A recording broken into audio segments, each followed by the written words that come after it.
Conceptos claves para estudiar las literaturas de nuestra América. Siempre nos han hecho creer en una América armónica e ingenua, de síntesis, de mestizaje, con un idioma dominante como el español, en una América sin conflictos y hasta sin diversidad. Pero nuestra América es plural, heterogénea, de subjetividades diferentes, de muchas literaturas, tanto orales como escritas, pero sobre todo diversas, como diversas son sus lenguas y sus culturas hasta hoy en día. Para poder estudiar sus diferentes discursividades, es fundamental comprender a qué nos referimos con literatura. Por ello, entendemos que es un discurso social que dialoga con los demás discursos sociales y que opera desde un conjunto de estrategias discursivas que configuran efectos de sentido.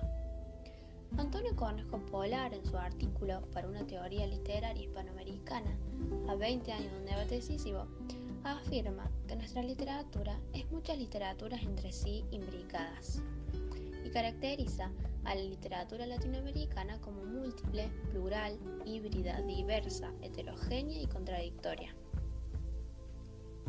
Otro concepto clave que debemos tener en cuenta es el isomorfismo, que significa igualdad de forma. Esto sucede cuando en un texto la forma y su significado son equivalentes, ya que el cómo se dice es coherente con lo que el texto dice. Además, la originalidad también es otro concepto muy importante. Es el mayor alejamiento de las formas impuestas, heredadas y coloniales. Más allá de sus diversidades y diferencias, nuestra América tiene una historia en común de sometimiento, genocidio, opresión, robo, dolor, sangre y muerte, protagonizada por los dominadores bajo la idea de colonialidad. Este es otro concepto que supone relaciones de sometimiento cultural, epistémico y posteriormente económico y material. La historia de nuestra América se ha visto afectada por la presencia de cierta cosmovisión que coloca a Europa como el centro del mundo, el eurocentrismo. Desde la perspectiva de Arturo Chabola, entendemos el eurocentrismo como el pensamiento del dominador que funciona como base de deslegitimación de la cultura y de la historia de los pueblos sometidos. El eurocentrismo surge del etnocentrismo, que es la manera en que un pueblo o grupo o sociedad que se reconoce por tener o creer que tiene una identidad y una cultura propia, asume y presupone su superioridad sobre los demás. Cuando Europa comienza a presuponer esa superioridad y a forjar una imagen privilegiada de sí misma, comienza a configurarse como eurocentrismo, y este se asocia hasta a una geografía. Los europeos no solo se piensan superiores por su color de piel blanca, sus rasgos, su cultura, sino también por su ubicación geográfica y hasta por el clima templado en el que habitan. El eurocentrismo termina por organizarse como una ideología de dominación. Deslegitima a todos los demás pueblos y es sobre esta ideología que los europeos comienzan a atribuirse a sí mismos una centralidad en la geografía y en la historia. En cuanto a la geografía, piensan que el centro civilizatorio está en Europa y que mientras más alejados estén los pueblos de Europa son más bárbaros y salvajes. Por el lado de la historia es similar. Se cree en el centro de la razón, el progreso, la ciencia y el avance de la misma historia. Piensan que estar lejos geográficamente es estar entonces más lejos en la historia, es decir, ser más primitivos, estar en otra fase de la historia por las que supuestamente Europa ya pasó. Cuando leemos la primera carta de Cristóbal Colón anunciando el descubrimiento, debemos pensarla en estos términos porque fue un hombre heredero de esa matriz de pensamiento eurocéntrica. Algunas de estas características las podemos observar en su carta. Cristóbal Colón anuncia el descubrimiento de lo que llama las Indias. Este es ya un poderoso pensamiento eurocéntrico, ya que otra cultura o pueblo es descubierto o encontrado por Europa, aunque debemos recordar que América no fue descubierta, fue invadida y saqueada.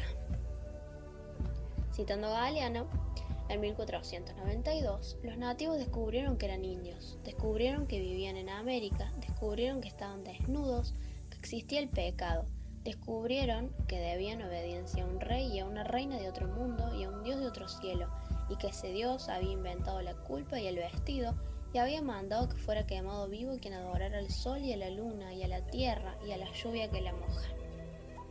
Colón atribuye su gran victoria al descubrimiento de nuestro Señor, es decir, a su Dios cristiano, el único conocido y legítimo para ellos, porque Europa reconoce la existencia de un Dios único y universal para todo el mundo.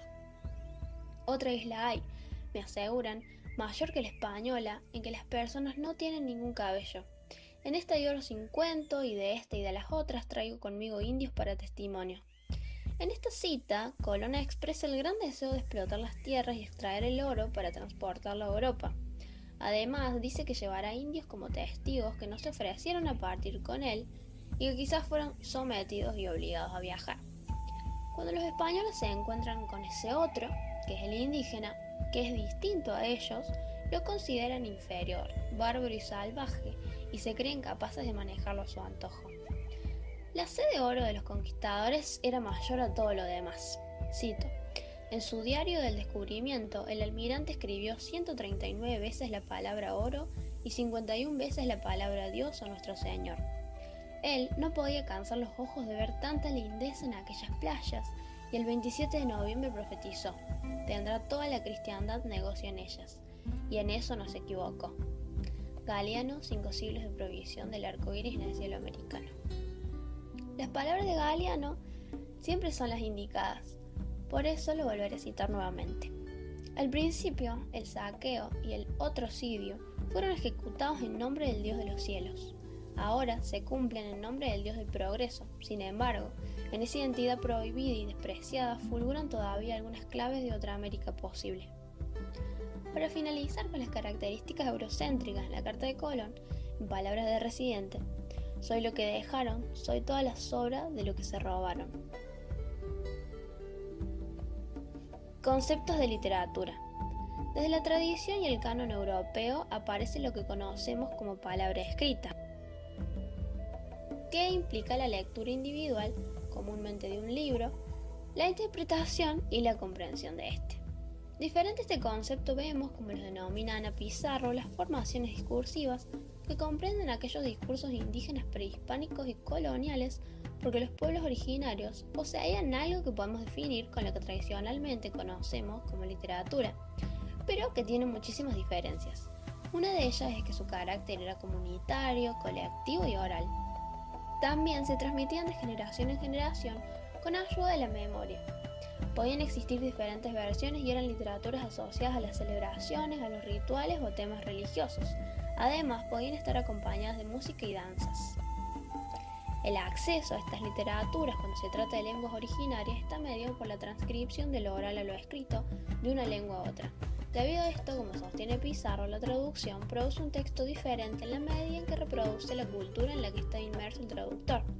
Sufre, entonces, las influencias de la cultura del traductor, de su lenguaje y su concepción del mundo.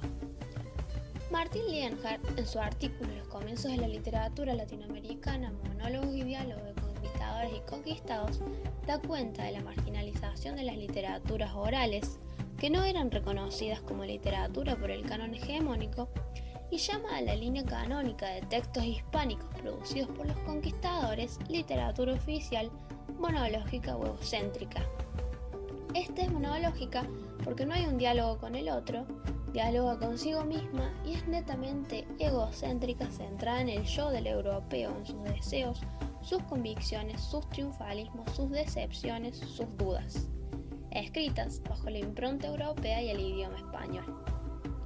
Y llama a la línea contrahegemónica de las discursividades producidas por indígenas literaturas alternativas, porque se caracterizan por su diferencia, son de carácter oral, comunitario, de idiomas diversos y no autónomas, debido a que estas discursividades no se identifican con la idea de autor ni la idea de escritura. Las discursividades producidas por indígenas o las literaturas alternativas, como las denomina Lienhardt, siempre fueron dejadas de lado, puestas al margen. Cito: se lograba construir un corpus unitario, coherente, pero a costa de marginar una inmensa masa de discursos. Debido a esto, solo conocíamos una versión de la historia, la versión del europeo, porque, cito, la historia cambia según la voz que la cuenta, no es la voz de los indios la que ha contado hasta ahora la historia de América. pero ahora podemos reivindicarlas. En palabras de Polar, reivindicamos la condición múltiple, plural, híbrido, heterogéneo, transcultural de los distintos discursos y de los varios sistemas literarios que se producen en nuestra América. Para finalizar, como conclusión, la historia de nuestra América siempre ha sido contada desde el punto de vista de los vencedores y se ha ignorado la versión de los vencidos por ser considerados seres salvajes, bárbaros e inferiores que debían de ser civilizados. Como vemos, esa mirada eurocéntrica también ha influenciado mucho en la concepción de literatura, excluyendo todo lo que el canon hegemónico no consideraba literario. Con la reivindicación de las distintas discursividades y la reformulación del corpus, ahora podemos conocer y estudiar en mayor profundidad el pasado de nuestro continente, de nuestra América que tanto ha sido tachada de bárbara frente a los demás países imperiales que se consideraban a sí mismos civilizados.